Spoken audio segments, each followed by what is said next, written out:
The Guam Education Board unanimously agreed on the terms of the contract of the third-party fiduciary agent during last night's executive session.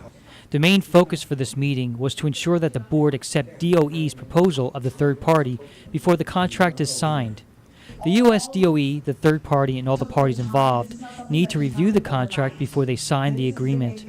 According to DOE Superintendent Dr. Narissa Underwood, once the board accepted the terms of the contract, DOE immediately contacted the U.S. DOE. We had immediately gotten a response that they too have that approval in place. We're waiting for the written signature page, the actual signature page, and our procurement supervisor is at this point preparing the notice of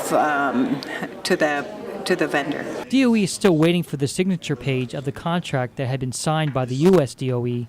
As soon as they get that, the governor and the attorney general will sign it. Until then, the U.S. DOE won't release federal funds until the third party is able to establish their financial management system. Once the contract gets signed, it doesn't mean that the federal funds will be released immediately. It could actually take several weeks, up to 60 days, before DOE gets the federal funds. U.S. DOE had made it very clear to us that the vendor must be ready to process all of the requests, the requisitions, and to manage our financial services before they would actually release the funds. Once these federal funds are released, it won't be applied to DOE's current $8 million shortfall projection for this fiscal year. Those are two separate issues.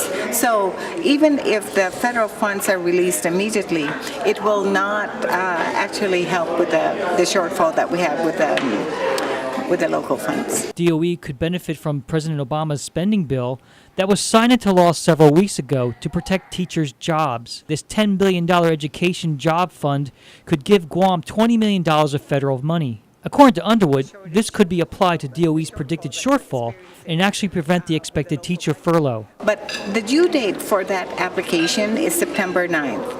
And what we are projecting is that by September 11th, we would no longer be able to certify funds for employees who will be working the subsequent weeks.